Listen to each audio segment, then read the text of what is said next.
Mummy अगर मैं आपकी चिंता नहीं करूंगी तो कौन आपकी चिंता करेगा? बताइए, कोई है चिंता करने वाला? बेटा तुम जॉब करती हो?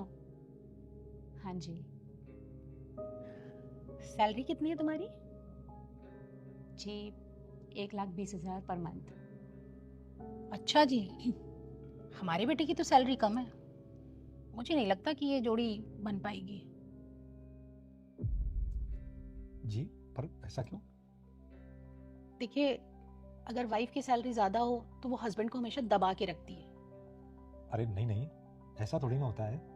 जब हस्बैंड और वाइफ दोनों कमाते हैं तो कम ज़्यादा तो लगा ही रहता है, और फिर पैसे तो घर में ही आने हैं। हाँ, ये तो आप ठीक कह रहे हैं। और आपकी कोई डिमांड? डिमांड? पापा, आप डिमांड क्यों पूछ रहे हैं? आप अच्छे से जानते हैं ना मैं दहेज के खिलाफ हूँ। बेटा वो बात ठीक है, पर पूछना तो हमारा फर्ज है ना। मम्मी जब दहेज देना ही नहीं है तो पूछना ही क्यों है? देखिए, हम लोग दहेज के सख्त खिलाफ हैं, और अगर उसके बावजूद आप लोग दहेज के लिए डिमांड करते हैं तो मैं आप लोगों की पुलिस में कंप्लेन भी करवा सकती हूँ। ये क्या कह रही हो तुम? मैं सच बोल रही हूँ आंटी जी। अरे, हम दहेज थोड़ी ना मांग रहे हैं। वो तो लड़की की शादी में कुछ ना कुछ देते ही हैं घर वाले। पर मेरे घर वाले कुछ भी नहीं देंगे। उन्होंने अपनी पूरी कमाई मेरी पढ़ाई लिखाई पर लगा दी है, और आज मुझे इस काबिल बना दिया है कि मैं अपने पैरों पे खड़ी हूँ, इतनी अच्छी जॉब कर रही हूँ, इतना अच्छा कमा रही हूँ, तो मेरे घर वाले कुछ भी नहीं देंगे। देख लो, अभी से अपनी कमाई की धौंस दे रही है। हमें दहेज नहीं चाहिए। मैं भी दहेज के खिलाफ हूँ। मुझे एक बात और क्लियर करनी है। देखिए, मैं अपने मम्मी पापा की एक लौती बेटी हूँ, मेरा कोई भाई भी नहीं है, तो शादी के बाद मैं अपने मम्मी पापा का ख्याल भी रखूंगी। हाँ हाँ, तो चली जाया करना महीने 2 महीने में एक बार घर। अच्छा, एक बात बताइए आंटी जी, अगर शादी के बाद विकास आपसे 2-3 महीने में 1-2 बार मिलने आए तो क्या चलेगा आपको? बताइए। देखिए, शादी के बाद मैं आपके घर के पास एक और घर लूंगी जहाँ मेरे मम्मी पापा भी रहेंगे, ताकि मैं इनका ख्याल रख सकूं। क्यों, इस घर में क्या प्रॉब्लम है?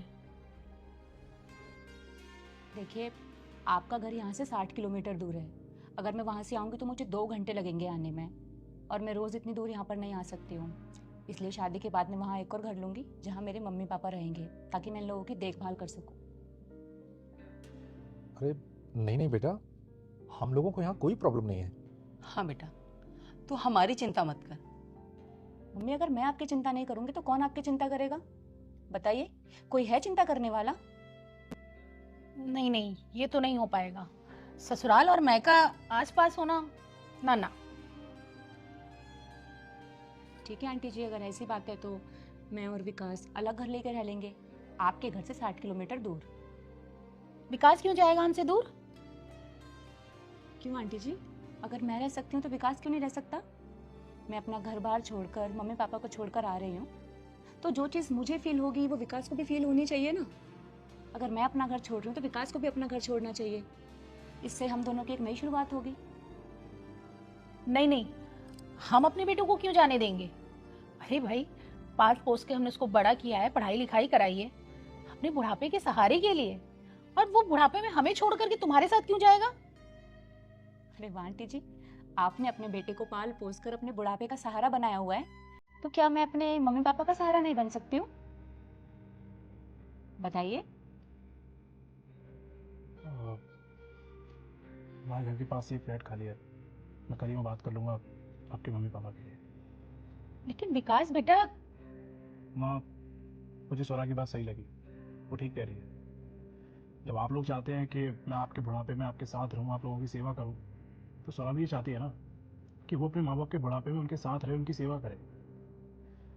स्वरा ने जो कुछ भी कहा, मुझे उस बात से कोई एतराज़ नहीं है। मुझे सारी बातें सही लगी और मुझे उसकी टर्म्स कंडीशन मंजूर है। अरे तो पहले स्वरा भी तो बताए, उसे तो पसंद है या नहीं? जी, पसंद है। तो फिर क्या, हमें भी मंजूर है, क्यों जी? अब जब आप दोनों को मंजूर है, मुझे भी मंजूर है।